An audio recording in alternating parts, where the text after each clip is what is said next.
Vous écoutez les podcasts de la team Géoloc. Dans cette série de podcasts, vous allez découvrir le projet InMob, la cartographie du handicap par mesure inertielle pour faciliter la mobilité. Aujourd'hui, nous vous diffusons la première partie de la restitution du projet InMob. L'objectif de ces conférences est de restituer aux participants pourquoi ils sont dans le projet et qu'est-ce que la team Géoloc a été capable de faire au bout d'un an avec les données collectées. Dans cette première partie, Valérie Renaudin, directrice du laboratoire Géoloc, et Damien Brosseau, directeur général d'Okinea Digital, vont vous présenter la genèse du projet InMob.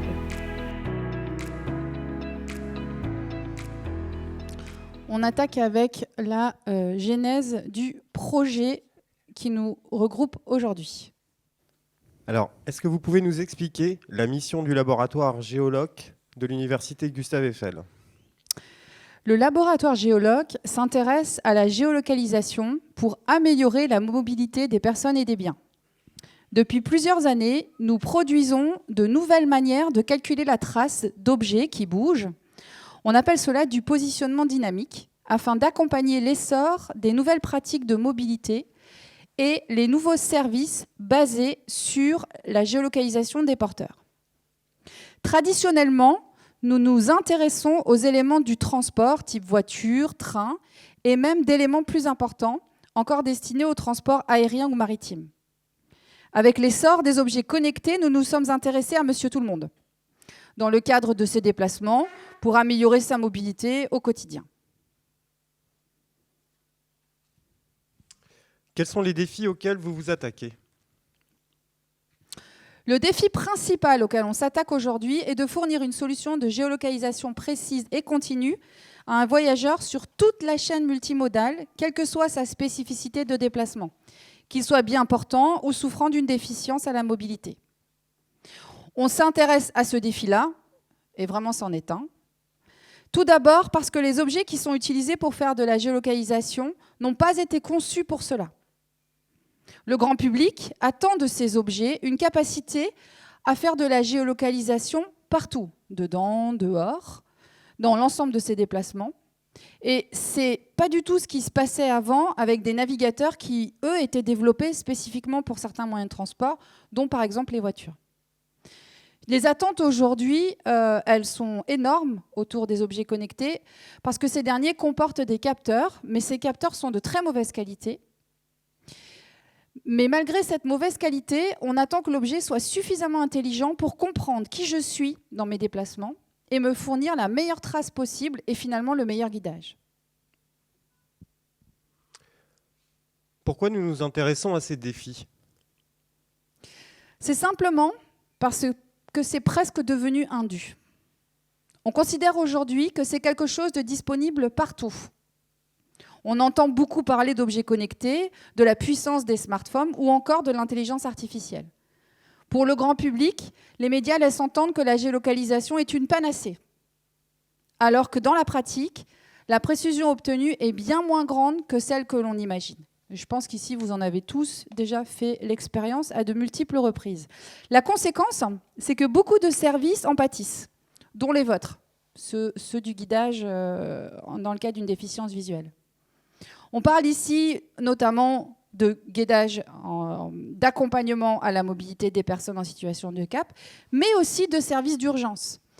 Faut savoir aujourd'hui qu'on a une hausse de 74% des catastrophes naturelles. Aujourd'hui, on est un jour de forte chaleur. Ça se traduit aussi par des feux.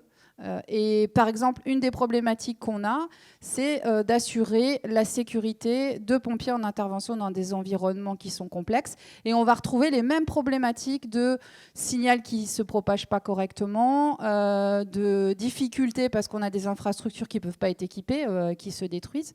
Donc on va avoir aussi, pour tout ce qui est services d'urgence, des problématiques qui sont assez similaires à celles qu'on va le retrouver dans le cadre de ce projet.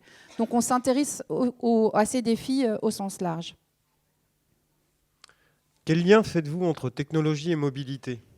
Et quels seront les gains concrets pour les citoyens ? Les technologies sont aujourd'hui un facilitateur de mobilité. On voit à quel point l'utilisation de technologies bouleverse nos façons de nous déplacer. Personnellement, j'ai habité au Canada, sur plusieurs continents, et je vois à quel point ces outils me sont devenus indispensables. Je ne saurais certainement plus me passer d'une solution de géolocalisation dans le cadre de mes transports. C'est devenu un outil unique qui fait tout et qui améliore ma mobilité. Après, ça m'aide aussi à gérer mes stress. Impatiente, assise derrière mon volant, je déteste les bouchons. Et je suis particulièrement contente de pouvoir utiliser des applications telles que Waze, qui vont utiliser la localisation et la combiner à de l'interprétation de trafic, de traces, de type de route, pour être capable finalement de m'offrir les meilleurs chemins.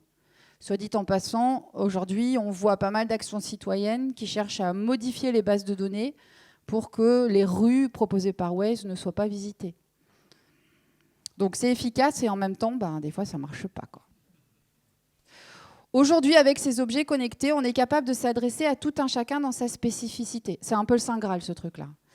C'est l'avantage des smartphones, mais aussi de leur combinaison avec des méthodes dites d'intelligence artificielle. On en reparlera ce matin de l'intelligence artificielle, on expliquera mieux ce que c'est. Globalement, ce qu'on peut nous promettre de l'intelligence artificielle demain, c'est peut-être d'être capable de comprendre qui nous sommes dans la mobilité et de fournir des solutions qui sont adaptées à notre différence. Autrement dit, ce qu'on peut imaginer, c'est qu'une personne qui souffre d'une déficience ou d'un handicap puisse espérer demain que celui-ci devienne non pas un handicap, mais une richesse descriptive de son déplacement. Autrement dit, que l'intelligence artificielle soit capable de transformer cette façon de se déplacer en une géolocalisation plus précise sur la carte. C'est tout l'enjeu de ce projet. Mais je me rends compte aujourd'hui à quel point on est capable d'intégrer les différences, qu'elles soient personnelles ou culturelles, au travers des solutions que nous pouvons développer.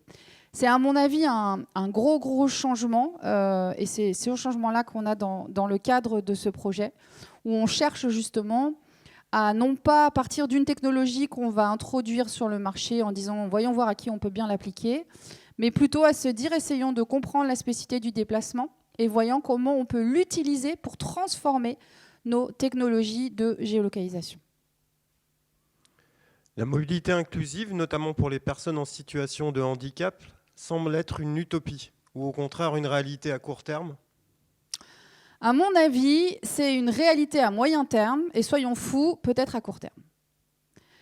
La mobilité inclusive, Damien en reparlera tout à l'heure, en fait, c'est cette capacité à adresser des solutions ou à inventer des solutions pour tous, quelle que soit la capacité de déplacement des personnes. Encore une fois, les solutions couramment déployées dans les téléphones portables aujourd'hui ne prennent pas en compte les spécificités du déplacement ou encore les handicaps au déplacement. À titre personnel, ça fait 15 ans que je travaille sur la navigation pédestre et je fais partie de ces gens qui ont développé des solutions universelles qui sont dans vos téléphones portables, mais qui ont atteint un plafond de verre en termes de performance. Et la seule façon de le casser est de regarder les spécificités du développement ou du déplacement à titre individuel. Donc aujourd'hui, l'avancée sur les capteurs, l'avancée sur les technologies de calcul, la compréhension de qui nous sommes, nous permettent simplement d'imaginer que demain, nous serons capables de fournir des solutions plus adaptées et donc d'améliorer la notion de mobilité inclusive. La capacité aussi à fournir des solutions qui ne dépendent pas d'infrastructures, et c'est aussi sur ce point-là qu'on s'est retrouvé avec Okinea. C'est important parce que le déploiement, du coup, ne dépend pas d'une infrastructure équipée et il permet d'envisager de couvrir des territoires qui sont plus vastes, donc de ne pas réserver une solution à un centre urbain suréquipé, et d'ouvrir aussi la mobilité ou les technologies de mobilité à des personnes qui n'iraient pas vers ces solutions s'il s'agissait de payer des abonnements très chers ou de souscrire à la dernière technologie. Comment s'est fait la rencontre entre Okinea Digital et Geoloc? Alors ça a été une rencontre relativement simple, puisque face à un problème qu'on rencontrait chez Okinea, j'ai décidé de faire quelques recherches sur Internet sur quels pourraient être les spécialistes français, parce qu'on avait envie de travailler avec une approche qu'on va qualifier de souveraine, en tout cas française, pour déjà faciliter la communication, faciliter la rencontre, parce qu'on croit beaucoup dans les rencontres. Et donc, en cherchant un peu profondément et en ne se limitant pas à juste des fournisseurs, mais bien à des laboratoires de recherche, pas des fournisseurs de solutions, j'ai découvert à travers Lipin la compétence de l'équipe de Valérie, et particulièrement Valérie, qui incarne parfaitement Géoloc. Et donc, en fait, j'ai pris mon téléphone et j'ai dit il faut qu'on se rencontre. Et donc, j'ai aussi écrit un mail qui accompagnait ça, parce qu'à l'époque, Valérie était déjà très occupée. Mais finalement, sur une demi-heure de téléphone qui était prévu, on est resté, je pense, 1h30 à échanger nos points de vue. Point de vue qui, chez nous, était un constat issu du terrain en disant on est en limite technologique. Et puis Valérie qui avait cette intuition profonde de dire de toute façon on atteint le plafond de verre comme elle vous l'a expliqué. Et donc sur ce double constat qui nous vient de la spécificité des déplacements des personnes aveugles et sur un constat plutôt de pointe scientifique de Valérie qui disait on atteint un plafond de verre des technologies, en fait ce double plafond on s'est rejoint pour essayer de le casser tout simplement et de changer d'approche. Alors pourquoi déboucher sur le projet de l'APCOM et c'est quoi InMob ? Alors, déboucher sur le projet de l'APCOM, en fait, c'est devenu assez naturel de la rencontre. Les idées scientifiques, elles étaient en germe, mais en fait, une germe forte, puisque ça reposait sur, comme je vous disais, 10 à 15 ans d'expérience au niveau international sur la navigation pédestre. Mais une intuition forte. Et quand il y a eu cet échange téléphonique, donc Lipin, c'était une conférence qu'on a organisée, internationale qu'on a organisée à Nantes en 2018. Il devenait évident qu'il fallait avancer avec Okinea Digital. Et l'outil le plus approprié en France pour ça, c'est un outil qui s'appelle les LabCom, qui est financé par l'Agence nationale de la recherche et qui met en relation un industriel avec un académique sur un projet plutôt long, puisqu'on est sur 5 années, et dans l'objectif de faire des avancées fondamentales d'un point de vue science, mais aussi s'assurer qu'on a derrière quelqu'un qui va reprendre les travaux et qui va aller jusqu'au produit pour le transformer en une réalité économique et commerciale. Et donc, la carte d'identité de ce projet, dont le petit nom est InMob, alors son nom long signifie cartographie du handicap par mesure inertielle pour faciliter la mobilité. Donc après, on pique des lettres un peu partout pour faire un joli acronyme, ça donne InMob. Et les deux partenaires de ce projet donc, sont Géoloc de l'Université Gustave Eiffel et Okinea Digital. On travaille sur 2 lieux principaux, Nantes et Lyon, de par nos emplacements géographiques respectifs.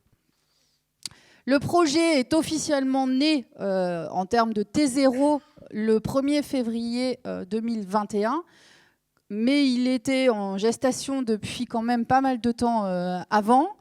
Sa date d'expiration, c'est au 31 août 2025, mais on est persuadé que ça débouchera sur des suites. On est à un budget d'environ 1,5 million d'euros et ça entraîne actuellement 19 personnes. Donc on est à une vingtaine de personnes. Et là, c'est en ne vous incluant pas, alors qu'en fait, on devrait être très honnête parce que quelque part, votre participation correspond à vous avoir comme partenaire du projet.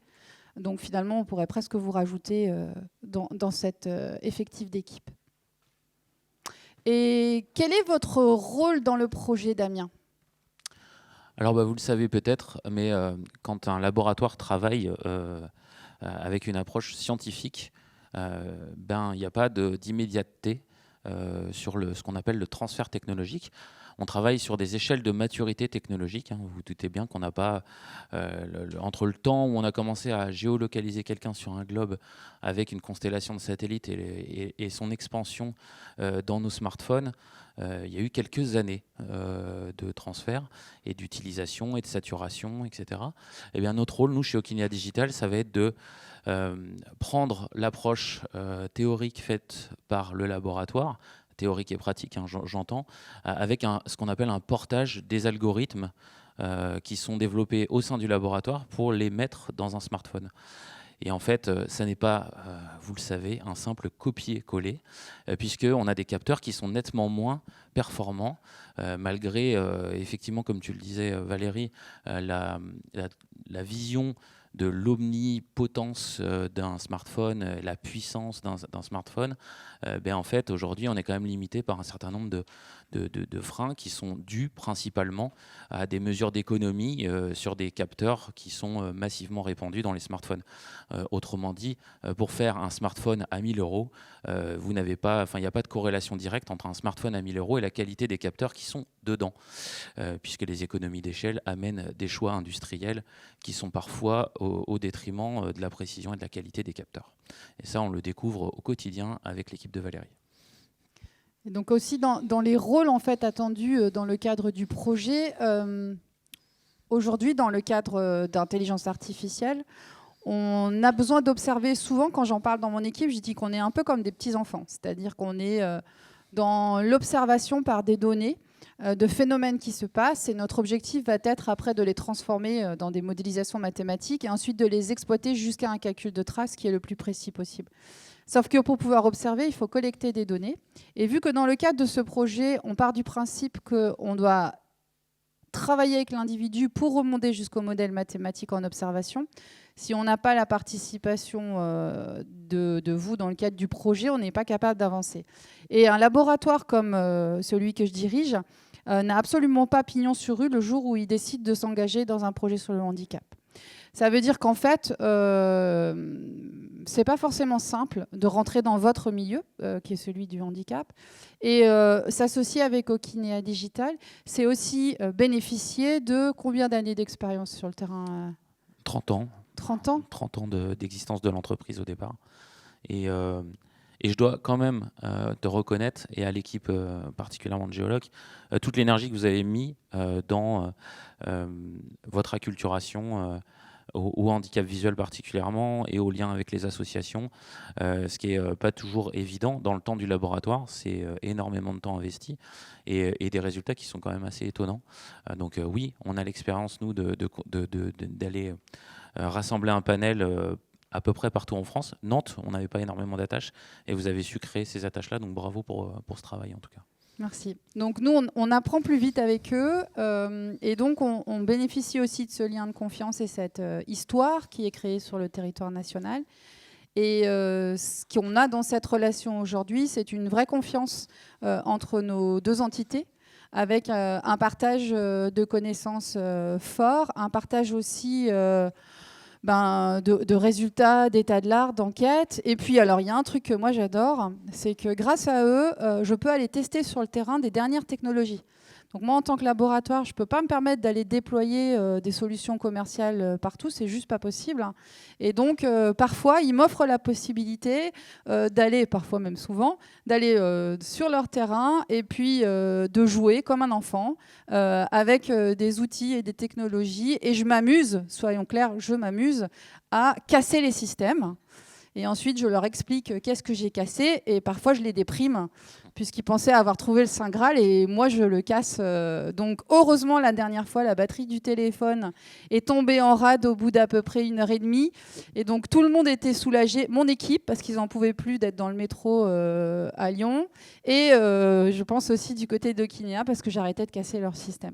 Voilà, donc c'est aussi ça qui, moi, me plaît aujourd'hui, la relation que j'ai avec vous. Mais dans ce partenariat avec Okinea Digital que j'explique aujourd'hui, il y a aussi ça, c'est-à-dire cette capacité à aller jouer avec la vraie vie, en fait, de manière à ce qu'on puisse l'intégrer. Et pour rajouter juste un truc sur ça, Damien introduisait les problématiques de téléphone portable. Dans la dernière partie ce matin, on parlera des premiers résultats.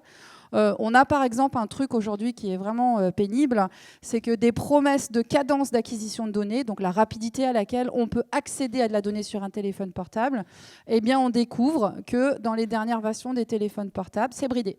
C'est-à-dire qu'en fonction de ce qu'on est en train de faire, en fonction des dernières mises à jour du téléphone, en fonction de comment on accède à la donnée, eh bien on est bridé et la promesse qui est documentée partout, dans la pratique, elle est fausse. Pour l'anecdote, quand même, j'ai vu Valérie mettre des bracelets connectés d'un entrepreneur qui nous rend des visites, qui s'appelle Envibe, et qui a une technologie qui marche plutôt bien, qui est plutôt appréciée, on va dire, par une partie des utilisateurs malvoyants et aveugles. Et donc, l'entrepreneur qui était disponible, ne savaient pas qui était Valérie. Et donc Valérie, effectivement, a tordu la technologie pour montrer que, en fait, il y avait un certain nombre de biais qui étaient induits par l'utilisation de ce système-là. Et donc, en fait, l'entrepreneur est reparti avec un test de notre équipe et l'avis de Valérie sur pourquoi son approche était intéressante, mais pas suffisante. Et que de toute façon, le travail qu'on mène au sein d'InMob particulièrement pourra lui servir à terme sur cette approche-là. C'est ça, parce que ce bracelet vibrant doit annoncer des changements de direction à une distance de, je ne sais plus si c'est 5 mètres ou quelque chose comme ça. Sauf que là, on commence à être dans l'imprécision de la géolocalisation aujourd'hui. Donc, ça devenait assez dangereux. Et je me suis vraiment imposée dans cet essai.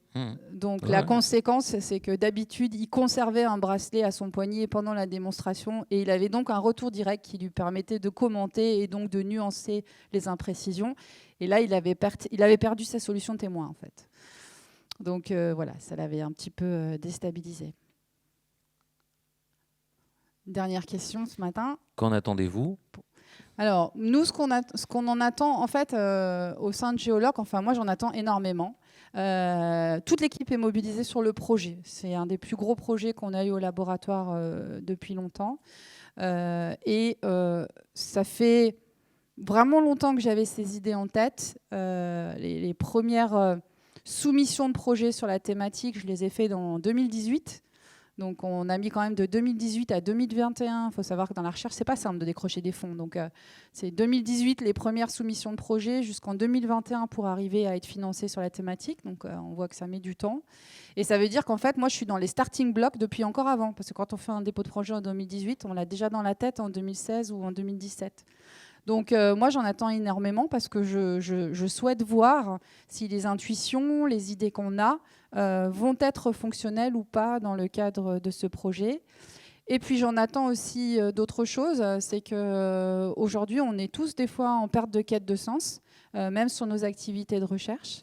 Et donc, d'être sur un projet où on n'est pas forcément en train de développer une solution de géolocalisation pour influencer du comportement marketing en magasin, parce que c'est quand même une des choses pour lesquelles je suis le plus demandée. On dit non souvent. Là, on peut se permettre de dire non parce qu'on a un projet qui nous occupe bien. Ça fait du bien. Ça fait du bien à titre individuel en tant qu'humain, mais ça fait aussi du bien à l'ensemble de l'équipe d'être sur ce projet. Voilà pour Géoloc. Merci Valérie. Pour Okinea, c'est relativement simple. C'est que on n'a pas de croyance dans un miracle technologique qui viendrait résoudre tous les problèmes. Ce qu'on sait, c'est que ce qu'on apprécie particulièrement chez Géoloc, c'est la collaboration, donc les essais, les erreurs, parce qu'en fait, on apprend beaucoup plus en faisant des erreurs qu'en faisant des réussites. Et donc, on se trompe beaucoup, chez nous y compris, parce qu'on fait beaucoup de tests utilisateurs. Et donc, ce qu'on attend, c'est évidemment une solution qui serait massive. Parce que l'intérêt, il est lequel aujourd'hui? Nous, on couvre des bâtiments. Et j'ai envie de dire, et alors ? Est-ce qu'on résolvera la problématique de la mobilité inclusive? Est-ce que quand on a couvert, comme on l'a fait, le métro de Marseille, on est satisfait et on se dit, super, une victoire? La victoire, elle sera là quand on aura réussi à amener, comme ça s'est passé dans un certain nombre de tests, des personnes à bouger en autonomie et des personnes qui ont des besoins spécifiques. Pas uniquement des personnes aveugles et malvoyantes, mais finalement, sommes-nous tous des personnes à besoins spécifiques? Moi, je le crois. Je crois qu'on a tous des besoins spécifiques qui sont d'ailleurs variables dans le temps, au sein d'une journée, d'une semaine, d'une année. Et donc, en fait, le travail qu'on fait là a une portée beaucoup plus large que, alors j'ai envie de dire juste, entre guillemets, guider des personnes aveugles au sein d'une infrastructure, mais c'est bien au sein de toute la ville, comme tu le disais, et de ne pas le limiter aux faits urbains. Oui, on est un pays particulièrement avec une concentration de la population majoritairement urbaine, mais on ne doit pas délaisser non plus le service dans nos campagnes, et donc avoir un service massif, c'est bien ça l'objectif, et ça pourra se faire que dès l'instant où on aura une technologie qui ne nécessite pas particulièrement d'installation, mais plutôt en tout cas quelque chose qu'on a tous sur nous, c'est-à-dire un smartphone, et puis c'est parti. Sachant que, pour compléter, on est quand même dans une situation où la proportion des personnes déficientes visuelles est en train d'augmenter. On annonce des triplements dans des échelles de décennies, pour des raisons démographiques, pour des raisons de vieillissement de la population, mais aussi pour des raisons d'utilisation du digital en masse, qui ont des impacts aujourd'hui connus, reconnus auprès des populations plus jeunes. Et donc finalement, ce projet-là, certes, on est avec vous, mais on aimerait et on est bien conscient qu'il peut avoir des répercussions beaucoup plus importantes dans le contexte d'évolution de notre société actuelle.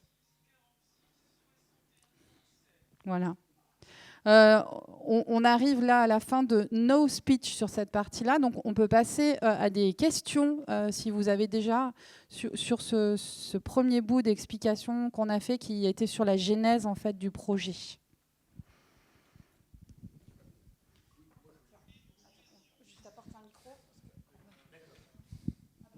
Non, j'aurais souhaité simplement que Okinéa Digital nous dise en tant que fabricant qu'est-ce que vous fabriquez, quelles sont vos activités en définitive, en dehors de l'activité géologue que l'on vient de découvrir.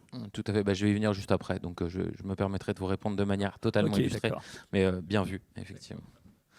Ce sera le deuxième atelier ce matin.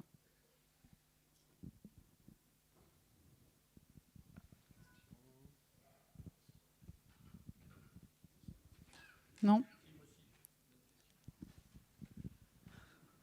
Merci. Quelle est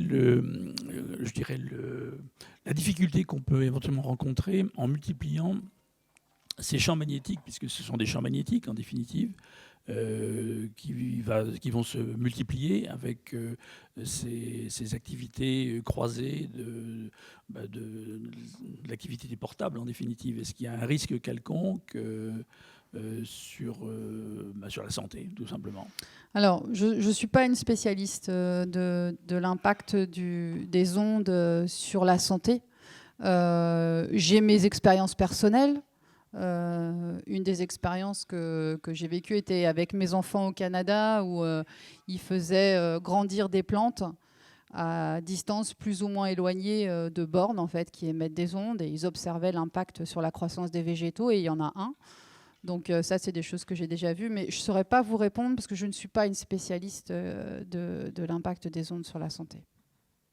Je me permets de rebondir, Valérie, puisqu'en fait, dans l'approche qu'on a sur InMob, en fait, par essence, on est sur quand même une réduction d'ondes.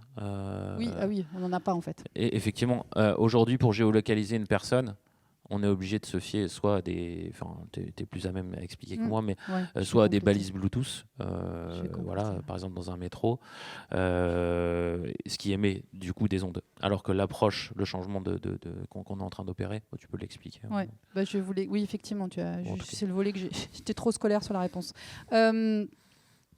Aujourd'hui, ce qui est fonctionnel, c'est de s'accrocher à des balises dans l'infrastructure. Donc c'est un déploiement de balises de type Wi-Fi, Bluetooth, RFID, et ce sont toutes des balises émettrices.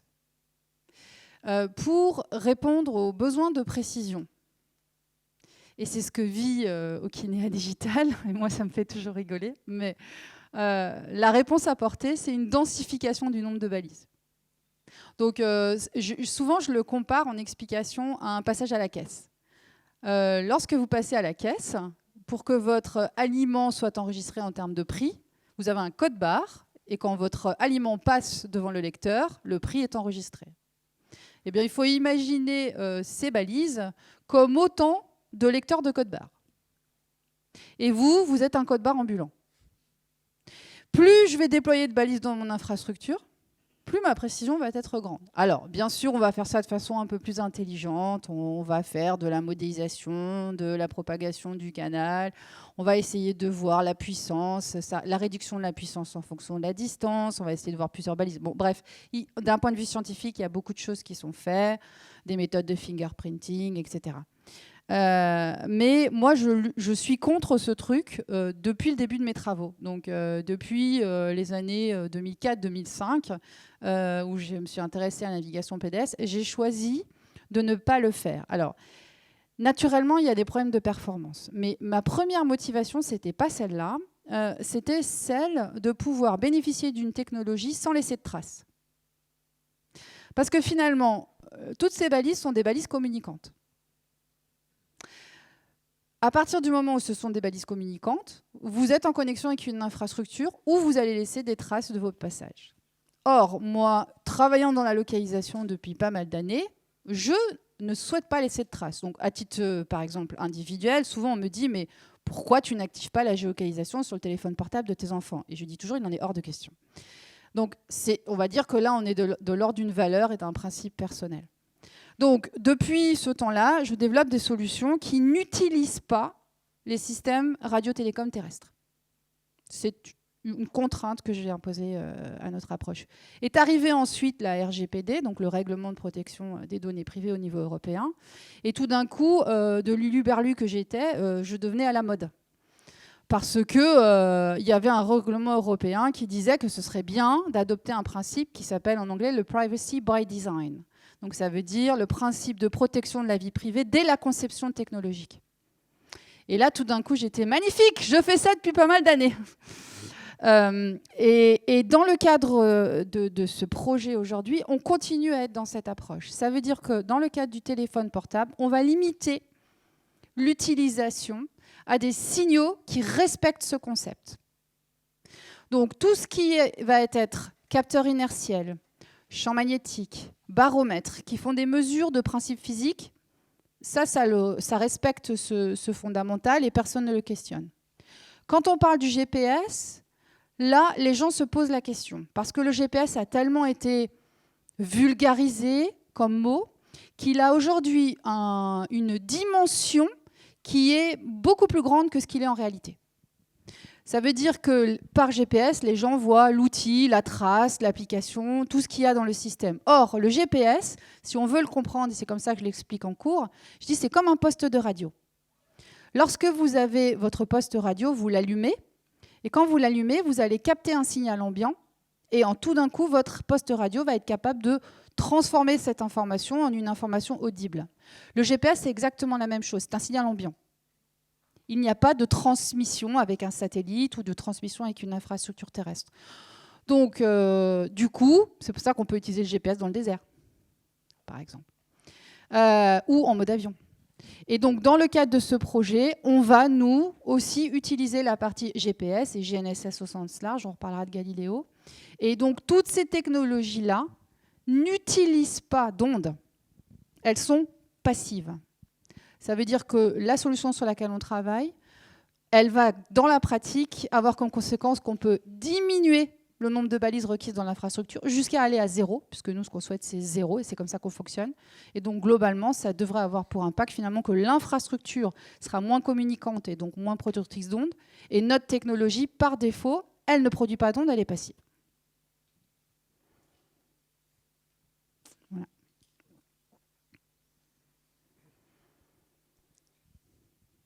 OK. Je ne sais pas s'il y a d'autres questions sur cette partie.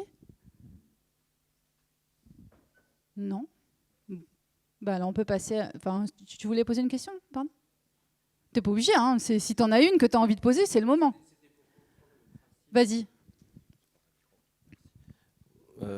En clair, si j'ai bien compris le truc, c'est que quand on met la localisation sur les GPS, enfin sur les portables, par exemple, si on veut dire en réservant un taxi ou n'importe quoi, une livraison ou pas, si on dit au site marchand on habite tel endroit et on veut être livré à tel endroit, on peut le faire avec votre système. En gros, c'est que la géolocalisation qui est dans le téléphone portable, c'est juste pour du commercial. On n'en a pas besoin en fait dans la pratique avec votre système. Alors, c'est pas exactement comme ça. Tu en as besoin dans tous les cas. La seule différence ici, c'est que nous, elle va être calculée de façon indépendante de tous ces aspects marketing et commerciaux. Donc après, c'est beaucoup plus facile de protéger ta vie privée parce que tu n'es pas dépendant du réseau ou de cette infrastructure commerciale pour calculer ta localisation. Mais tu en as quand même besoin parce que si tu veux te faire livrer un service, il faut qu'il y ait une information sur l'adresse de livraison. Donc si tu donnes ton adresse à la maison, c'est aussi ta géolocalisation. On ne peut pas le mettre que ce soit indépendant ? Alors, quand elles sont avec notre techno où c'est calculé de façon indépendante, on peut plus facilement les rendre indépendants. C'est-à-dire qu'en fait, on peut plus facilement anonymiser, crypter la partie qui va être communicante pour ton service après. Par contre, si tu dépends de cette partie communicante pour calculer ta localisation, tu ne peux pas la protéger.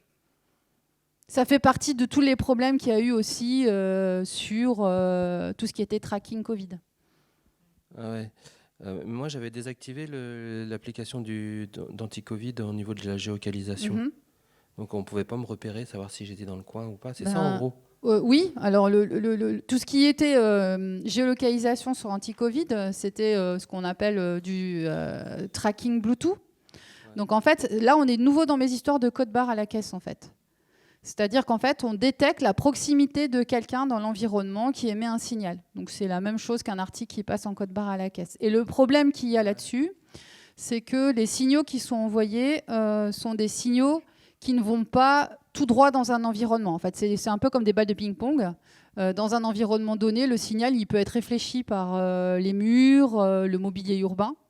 Et du coup, ce qui se passe, c'est qu'au lieu de détecter la proximité de quelqu'un qui est à côté de toi, tu peux attraper la détection de la proximité d'un signal qui a rebondi dans ton environnement de quelqu'un qui est plus loin. Typiquement, les transports en commun sont les endroits où ce genre de technologie fonctionne le moins bien. Ouais, voilà. Okay. Bon, merci.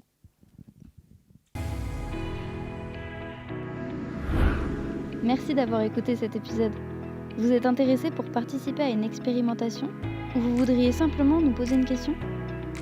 N'hésitez pas à nous contacter via notre page web. Le lien est présent dans la description de cet épisode.